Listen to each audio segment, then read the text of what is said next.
Hello everyone. Good morning, afternoon, evening, whatever it is. I was actually not going to record it, but what I'd like to do is a little analysis of what happened throughout the week with the 5 steps on Aussie and Eurodollar, right? Only in New York, right? Because I've seen that a lot of setups actually occur throughout New York this week. Some of them were discussed throughout the Telegram channel, right? After they happened this week, I was not actively commentating the session as it was going, right? Because I was actually pretty sick till around Thursday. Friday, I started feeling much better, right? So, yeah, that's pretty much it, you know. This might not be a very interesting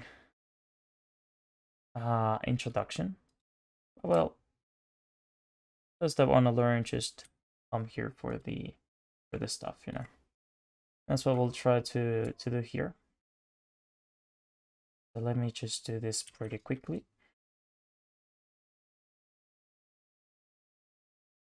Tuesday, and that's Monday. Also, weeks open, right? Opens lower, starts going aggressively higher. Basically, power of 3 right there. So let's see. This is not going to be backtesting. I don't think there's much of a sense to backtest something that I remember somewhat clearly. Well, since I was in bed, maybe. Sells the liquidity, takes that aggressively higher. A little bit of a fair value gap right there. Price trace. Sadly, it does break the low.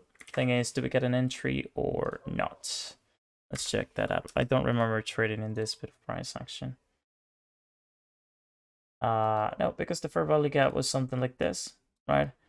This move higher doesn't cause any kind of break. If it did, we do have that little bit of a fair value gap, right?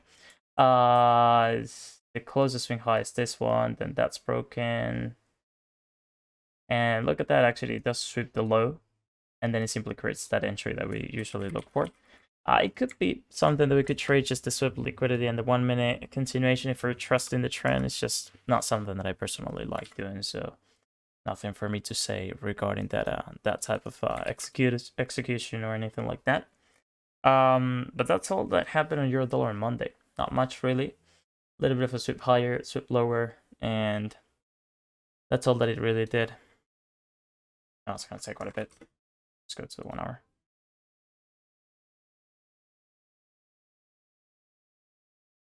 And let's check it out.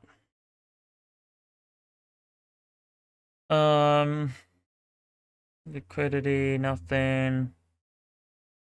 No liquidity on this move lower because it's going higher. It takes a lot of buys of liquidity for sure. There's nothing that we will be interested on.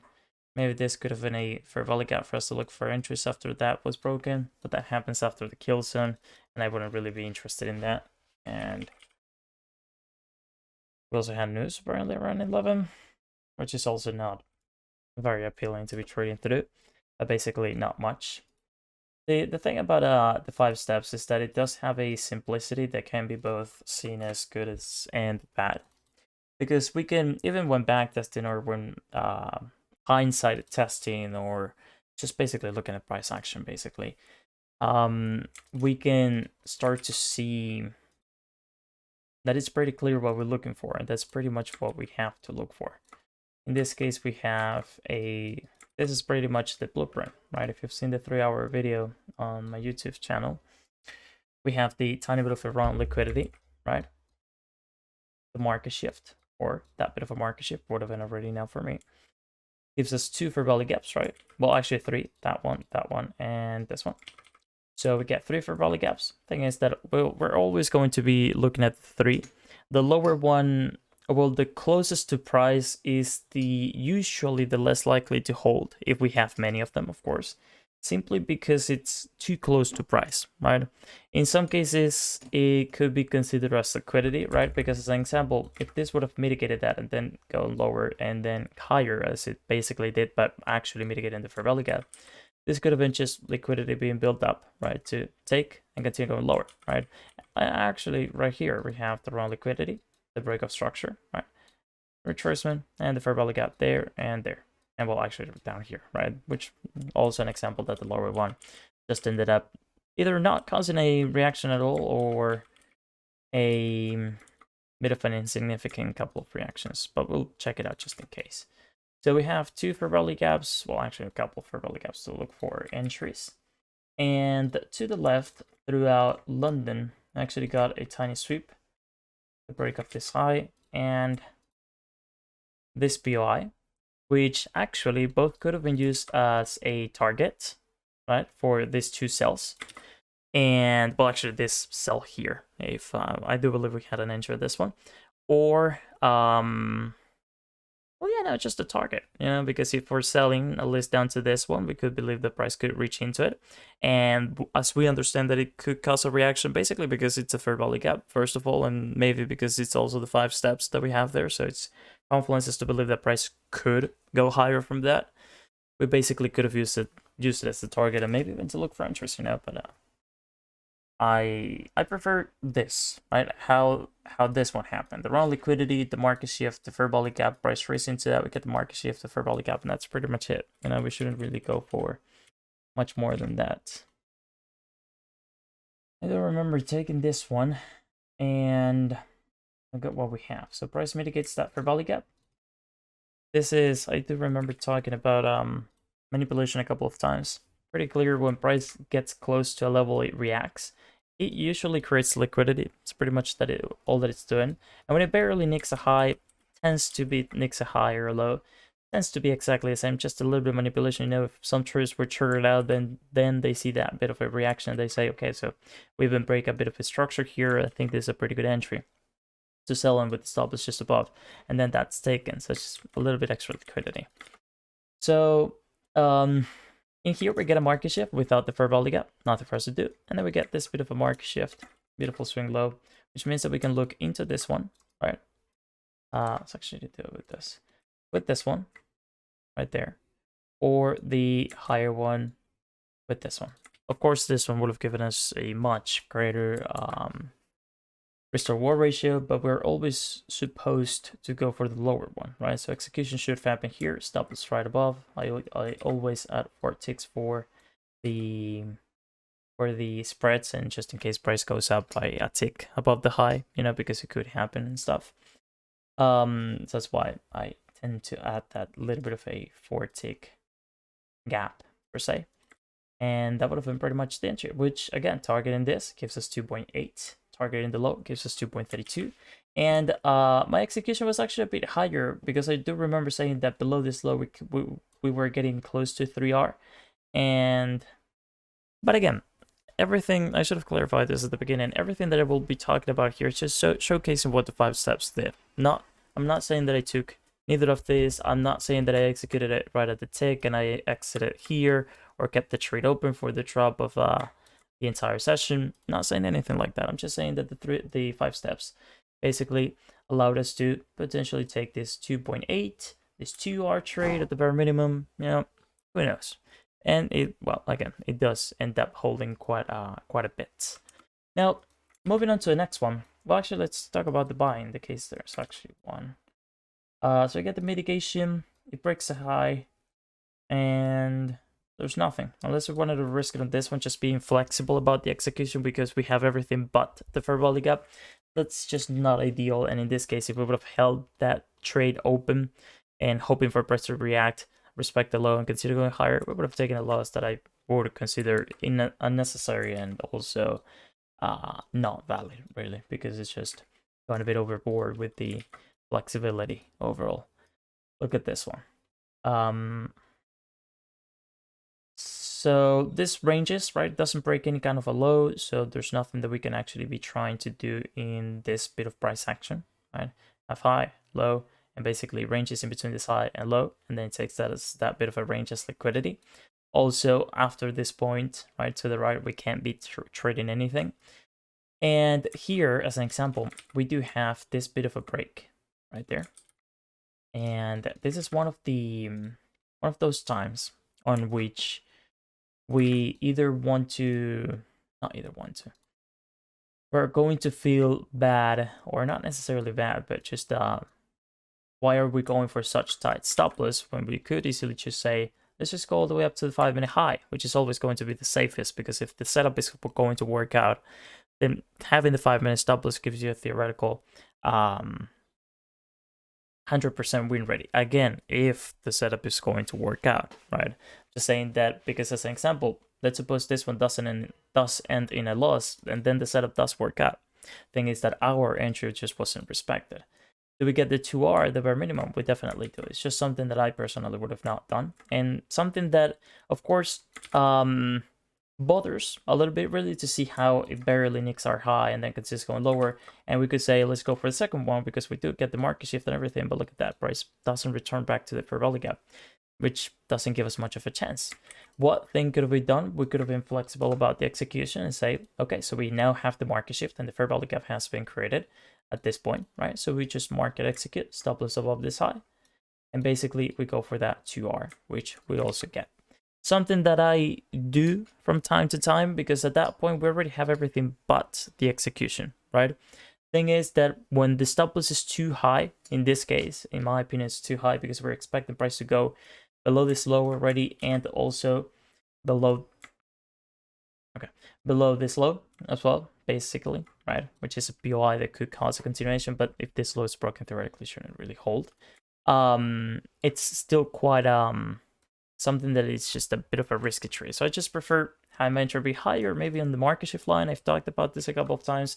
I wish we can just try to go for that market shift line execution, which is again not necessarily going to be better, because the fair value gap could and likely between a lot of quotes though,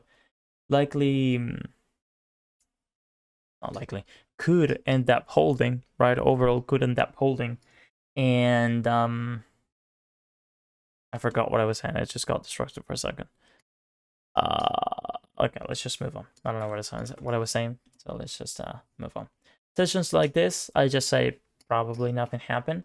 We could be, let me actually check the 15 just in the case. No, the 15 doesn't have the round liquidity. As you can see here, we have a tiny round liquidity. The market shift is this one, right? The break.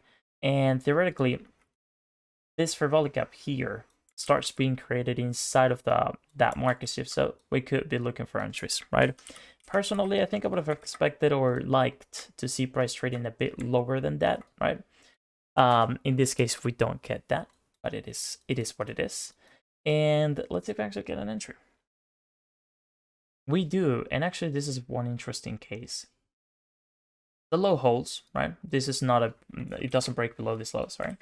But we get a swing high, which is broken here. And we do have this fair value gap, which could have been considered mitigated before the market shift. Oh, actually, let me both zoom in and put a trend line. Well, thing is that for me, that's price tapping the level, but it doesn't trade inside the fair value gap. I'd say that I would have not considered it as mitigated, but you never know, right? You never know. Maybe I would have waited for something a bit better, since, like, again, right, I would have preferred seeing price trading lower. Seeing the 1 minute entry being a little bit complicated, or more complicated than it should be, then maybe I would have decided on avoiding this one. So maybe some of you know, maybe some of you don't know. The spreads, right, as an example, I add 4 ticks on the sells, because the sells price is here. It's actually at this level. But when, due to the spreads, price is actually here, right? So maybe 2 ticks of spreads. And that's why I add 4 ticks for both spreads, and just in the case price was to get a tick above my entry, right? Just in case that were to happen, which is very unlikely. On the buying case, the spreads happen on the other way around. So on the sell, if you have your order here, as soon as price gets there, you're going to be triggered, even if it barely taps the level, just like this. However, on the buys, you need price. If you have your entry here, price has to be around here, so the spreads gets to your entry or your execution level and basically gets it triggered. With the stop loss in the buys happens exactly the same. So what I'm explaining that just in the case some of you didn't know. because on the buys, I only add 2, which is 1 and 2, which means that theoretically, do keep in mind that maybe in the broker it does go a bit lower. That's something that could easily happen. But in this case, theoretically, based on what we have on TradingView, I would have been in, right? I would have been in, and the entry doesn't end up working out. TR is really short. In this case, it's quite short, which could have led me to having a higher, a larger stop loss, right? Which would have been pretty good in this case. But overall, we have a pretty good setup that, in my opinion, we should have not been triggered out. I don't think it's really worth it to keep our stop loss right there or just at 1 tick, right? I think it's worth adding 2, 3, maybe even 4 as well, right, for the buys. I just personally don't see it necessary, and that really depends on everyone's personal preference. So buy sell liquidity, equal highs, buys, not much buy sell liquidity, a bit of buy sell liquidity here. All of those are reason or cause for price to continue going higher, right? Which means that price is likely to target all of those, right? And not only that, but also if you think about it from the 5-minute structure, we have price, we have price creating a higher high, a higher low, a higher high. And this is theoretically, if I write about the setup and the setup is actually going to hold, this is theoretically the higher low, right? So what will we expect price to do? The higher high, right? Which is why we could have targeted this. Personally, I don't target like that due to the comfortable win rate that I have with the 5 steps and everything. I just prefer going for the 2R, and I'm pretty happy with that. In this case, maybe I would have risked it and say, let's go for 3R because it's really close. But this candle would have been really worrying, right? I'm not gonna lie, that would have been a really worrying candle because it gets to the 2R, retraces quite aggressively. That would have definitely made me hesitate a bit of the decision and maybe close the 2R as well. But well, that's something that you should include in your trading plans. You know what to do, when to do it, and everything, because otherwise your psychology is going to ruin that trade, or will save it in some cases. But saving or losing a trade because of psychology is never going to be good, right? Whether we save it and we get profits, which is probably the worst case scenario when we're doing something psychologically in trading. Again, due to obvious reasons, right? We shouldn't be trading psychologically. And the peak of this trade is 28-hour, but of course, nothing that we or me personally would have targeted. If you're trusting the trend, maybe you have something to the left that you could have been targeting personally. Again, going for that high is already quite a lot, and we're talking about potentially 6R, right? That we could have taken. Personally, 2, 3R would have been more than enough, right? So I'm not really counted. I hope you are, so you can know what we're getting out of this week. Because again, it was actually a pretty good week with the 5 steps. Last week, I don't remember it being really good. Not many opportunities, a few bad ones, and everything like that. But overall, this was actually a pretty good week. This is actually a good example. Let me make a bit of a cut here. This is actually a pretty good example because well, first of all, do we have anything in the 15? Yeah, but no. We have a lot of liquidity being taken. This fair value gap, look at how many times. Once mitigated, twice. This one doesn't trade into it. Third, and even the third time does cause that continuation lower.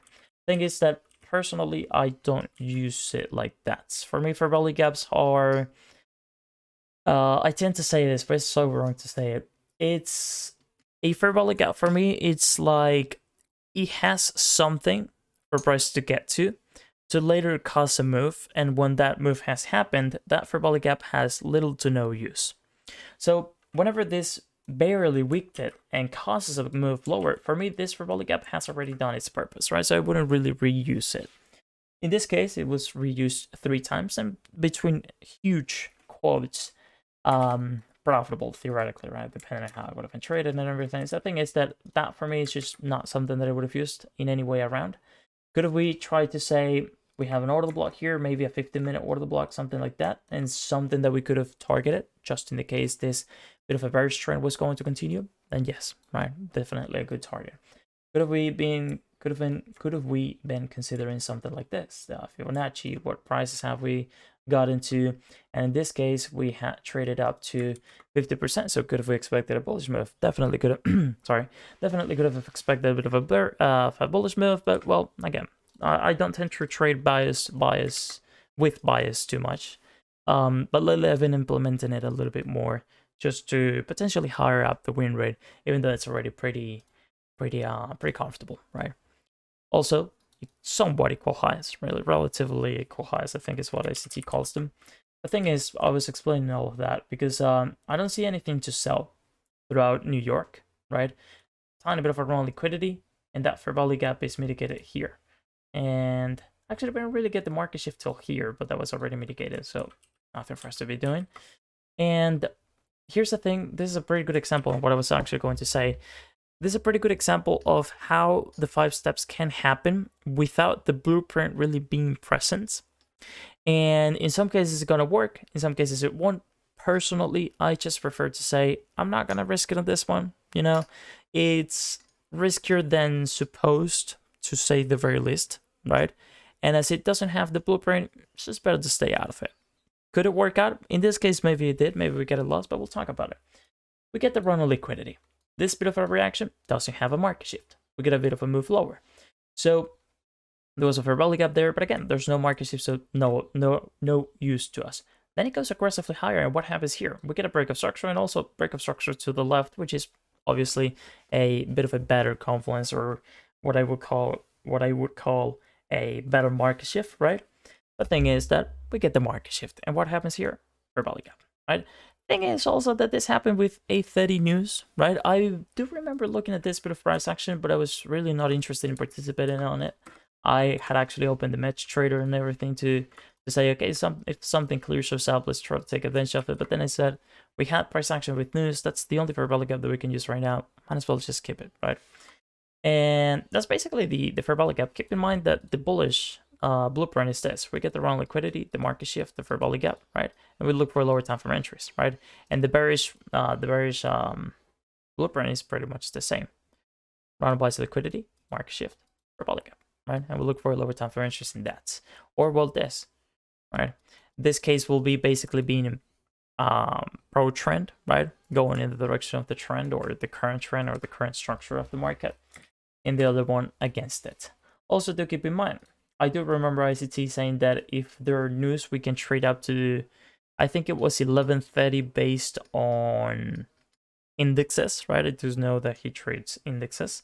So maybe it doesn't really apply to Forex, but the thing is that we get around by liquidity, bit of a market shift, and a fair value gap there that we'll analyze. But personally, even though he does say that, or he has said that, or maybe I'm completely wrong, he never said that, I do know that that is something that we could use, but I just prefer to, if I found something and took a loss, let's just stay with that loss. If I found something and took a win, I'm getting out of the market either way. If I didn't find anything, let's stay with anything. You know, I really prefer being conservative with things that in the middle of the session we're going to be changing, because it just doesn't make sense to do that, you know? So this bullish fair value gap, actually does give us a loss, because this is swing high that I personally would use. We could have executed it here or here. This personally would have been my entry. With the stop loss right below, gets taken, right? I personally do look for second entries, for second opportunities. It gets a bit lower, takes liquidity, that's great. Presses swing high to the right, breaks that. And we do have a fair value gap in here. Personally, I can't say for sure if I would have taken this or not, but based on the 5 steps, let's just go for the yes. We get another strip on liquidity. Bit more aggressive price action, really strong break in my opinion. It's a break to the left. That's also something that we could consider as a little bit of a stronger confluence per se. But we're talking that we took 1-2 losses, and now we have something right there to execute on. And again, the 2 ticks, 55 in this case, and we could target this high, and look at that, 2.18R. We took 2 losses, we recovered from those 2 losses. I mean, for me, that's more than enough. If we wanted to be more aggressive, we have a 50-minute order block. Okay, let's try to target that. We get 3R. Based on a bit of backtesting, the 3R is possible, right? Not possible, sorry. The 3R has actually a good probability of happening, because I do remember on the private community, there were students that were saying that they were backtesting, and by going for 2R, they were realizing that there's a high probability of the 3R getting there anyways. But again, personally, getting the 2R and staying out for me, it's actually pretty good, and I'm pretty happy with that, you know? So nothing for me to say. Personally, would have taken 2R. I don't think I would have taken the second loss. But again, we're not talking about my personal results. I'm talking about what the 5 steps gave us. And we're talking about 2 theoretical losses and 1 theoretical win at 2 or 3 hours, so break even or plus 1 hour. This one, we get the market shift after mitigating the fair value gap, and no fair value gap, so nothing for us to do. We could be flexible and say we have a pretty good out of the block created after the liquidity was taken. Is that something we could execute on? Definitely. Personally, prefer to see the 5 steps exactly as I do every single day, and going for something further than that, in my opinion, is just risking it, right? Again, my opinion, my point of view, and everything. That's pretty much it for Euro dollar, and I'm gonna do Aussie. I'm gonna do it later because I'm a bit tired at this point, and I've been sick, and my voice is just doesn't want to be around apparently. So what I'll do is just draw a little bit so we don't have to go through all that at the beginning, right? And you'll see a small card, and for me it'll be a couple hours. Cool. So I got not much else to do. So let's get over with this, right? Gonna go to Monday, Aussie dollar. I do remember it gave a trade at the very least. Don't really remember when that happened. But well, let's talk about it, find it, and try to learn a little from it. Okay, so this is nothing. Oh, liquidity market shift. I don't think we get a reaction. Well, actually in there maybe, so we'll check it out just in case. Price of liquidity goes lower, market shift there, another market shift here. Maybe we could have been aggressive and considered that. Highly doubt it. And same with the buy. This was really rangy price action. I don't remember trading on it. But well, we'll find out. So this fair value gap goes higher, doesn't cause a break. It does create a fair value gap, but again, no market shift, so nothing for us to be looking at. Hold on, let me actually draw them. Those lines are not gonna do anything. Are gonna do nothing. Are not going to work. However it is that we should call it. This is something that we should look into. Please. And this two, no, actually it's just a higher one because this one's created outside. So yeah, that's pretty much it. And yeah, that's actually pretty much it. Cool. We already saw the other one. Aggressive price action, tiny fair value gap, but well, we do get the market shift and the fair value gap, so pretty much everything. I do believe that that could have been an entry. Thing is that it also does create equal lows along with this one, so maybe something to avoid it. But again, 5 steps, probably based on the 5 steps would have been taken. And then we get this reaction, which does not have a market shift, so we actually avoid that loss. And that would have been a loss on Monday on Aussie dollar. Now we simply shall continue to stay, which as far as I remember didn't have news, but well.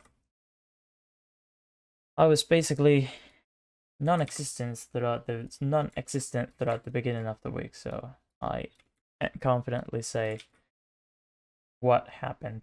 Fair value gap right there.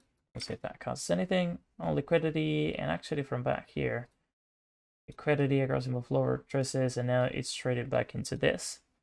On liquidity, market shift, 2 fair value gaps to look into. We'll definitely do that. Seems like maybe multiple losses, but I guess we'll find out. We get the buy. Oh, I actually did take this one, didn't I?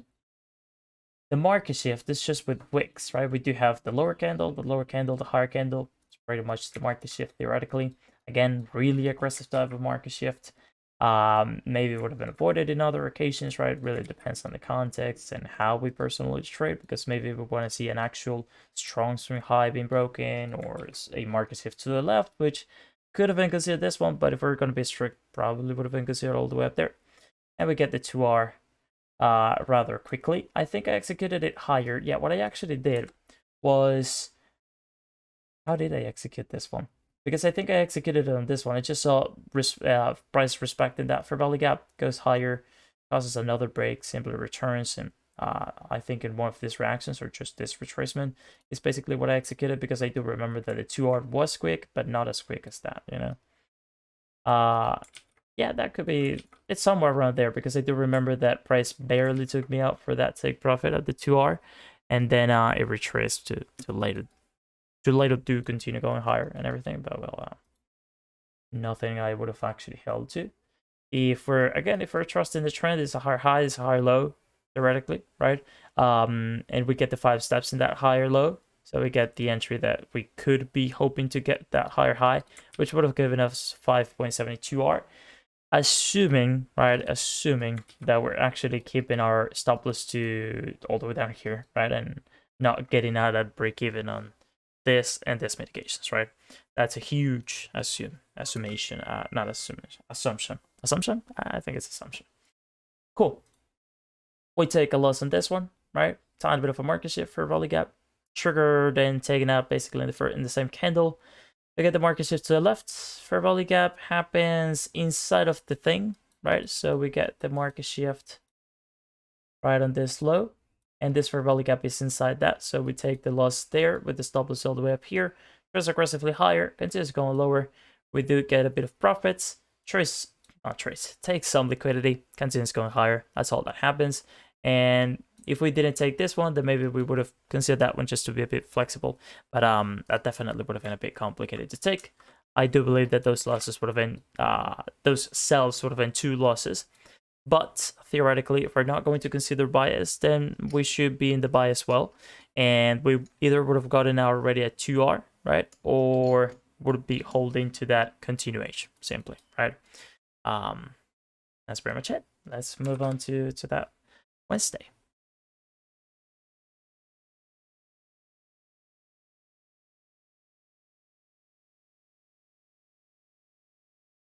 I do recall this partially.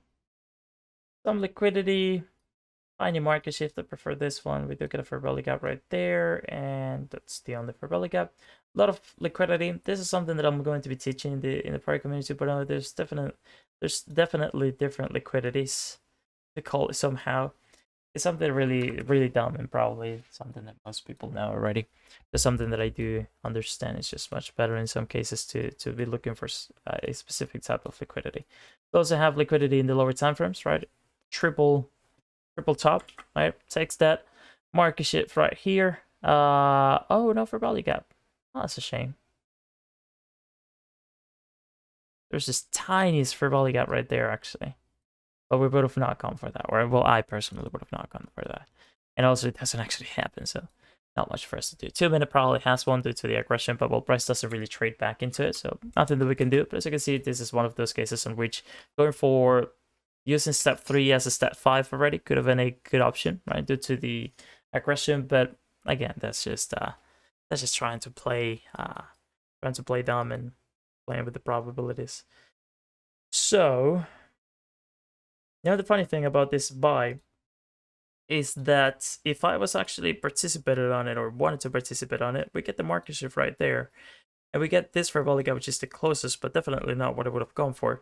I would have tried to go at least for this one to have a good fair value gap and not good fair value gap, good risk to reward ratio, and simply go for that for the fair value gap, or maybe try to go higher, being a bit more aggressive per se.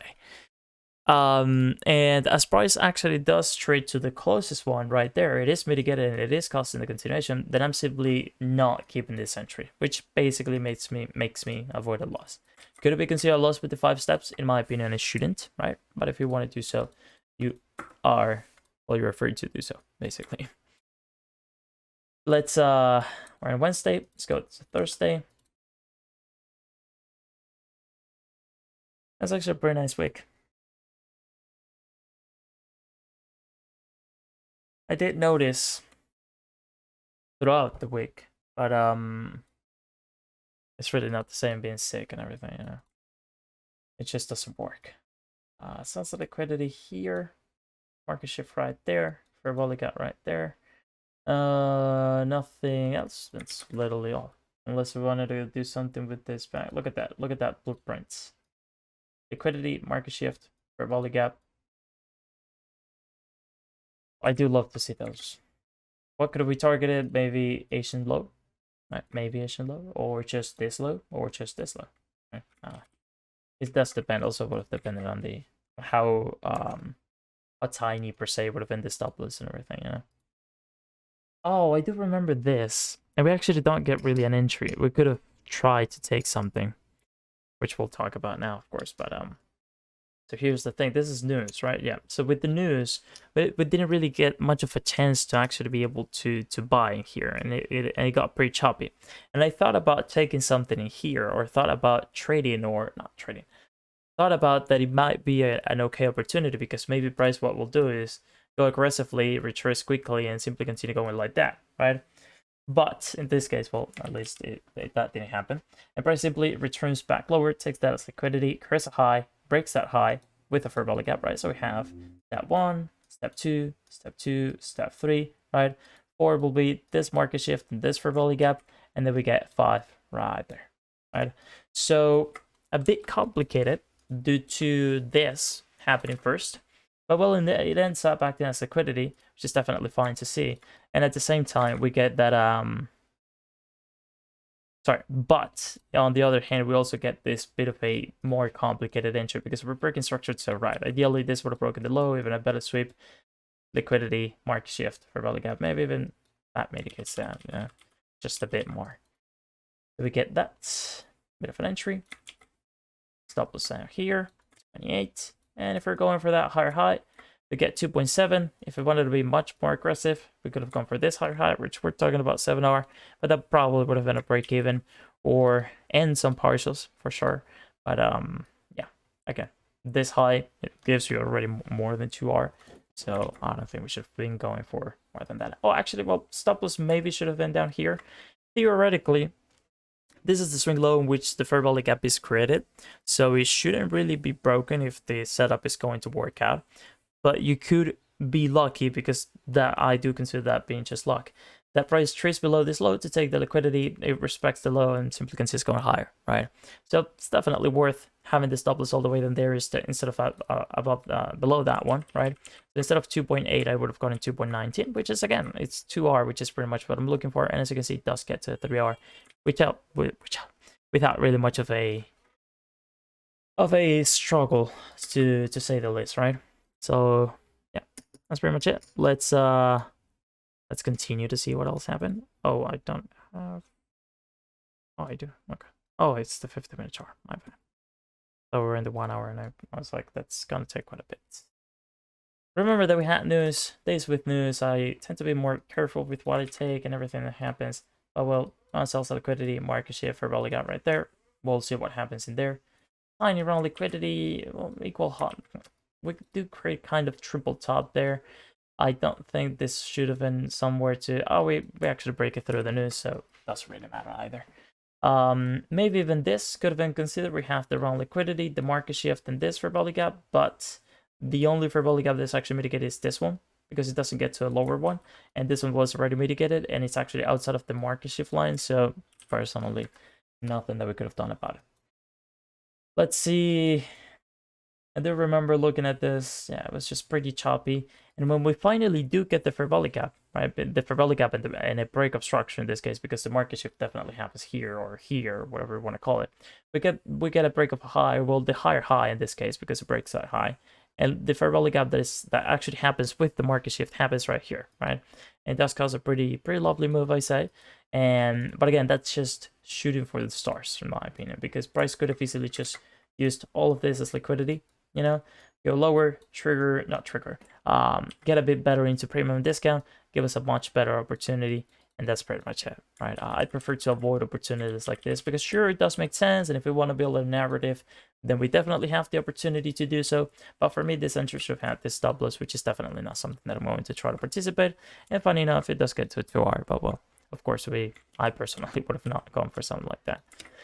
And that's pretty much it. That's Aussie and Euro dollar. Those are the two pairs that I've been trading with the 5 steps. I stopped trading GBP dollar, as I've said a couple of times already, I think, due to the low win rate on GBP dollar. I think it was the last time I made a back testing for the private community was of 40-something% or something like that. And it wasn't even backtesting because it was just going back and looking at price action. So in some cases or in some weeks, we're going to have price action that is not going to be very helpful per se. And what I mean with that is that we're not going to have too many entries. As an example, let's assume we get a win on euro dollar and we actually went for it for the 3R and we get the 3R, and maybe then USD dollar does give many opportunities, and maybe we took 3 losses and 1 win, so we're minus 1R plus 3R, 2R positive. Going through the psychology of taking 3 losses, it's just a headache that we should be trying to avoid, right? That's basically what I'm trying to do with by avoiding GBP dollar. Really, it's just a bit of a mess. And even though, because think about it, 45%, I think it was 40-something percent win rate is still enough to be profitable, right? With 2 or 3R that we're going for. But again, going through the psychology struggle of taking 3-4 losses in one pair but taking 2 wins in the other one that basically just cover the wins on the one that has the very low win rate is a psychological struggle that we shouldn't put ourselves through, right? We don't need to trade JP dollar. Aussie dollar has a better win rate. Might as well go for that one, right? So that's pretty much it. I hope you enjoyed this video. Hope this video was helpful in any way. Hope you had a nice week, better than mine, hopefully. And I guess we'll be talking soon.